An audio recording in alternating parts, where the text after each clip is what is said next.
All right, basketball fans, it's time for the Hangouts Weekly Raptor Roundup, where we break down what's going on with Toronto's favorite basketball club.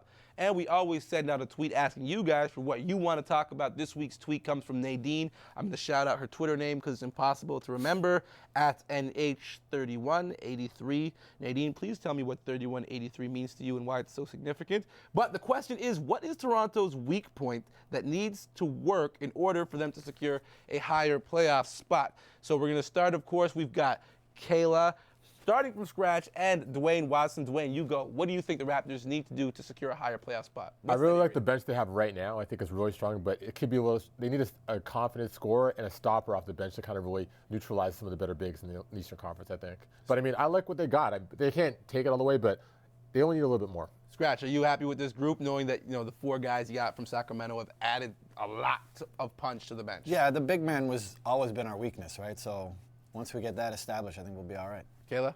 I mean, that trade, the Rudy Gay trade, gave Toronto a bench. It's just completing a full game of basketball, start to finish, so the reserves have to step up. I think for me personally, I want to see a better job establishing Jonas Valanciunas, especially at the middle points of the game, second quarter, third quarter. It gets really easy to get away from that guy. So do you think that he needs to be better, or does the team need to look for more? I think as a whole, I think sometimes guys forget about him, and sometimes he's not confident enough to go and demand the ball. And I think it's a marriage of both ideas. Guys need to recognize that Jonas, being as big as he is and as talented as he is, you've got to make it a point to find that guy, because not only is he getting you quality shots, but bigs tend to get fouled a lot more because they're so much closer to the basket. He's been really consistent this year. He's been a double-double machine, really showing a lot of growth. So they got to ride that one. I mean, you talk about Jonas Valanciunas, but then you look at Toronto, it's a very sticky situation because you have these two young players like Jonas Valanciunas, Terrence Ross, who are still developing, but they kind of have to develop a lot quicker because they're on the Toronto Raptors and because we don't really have that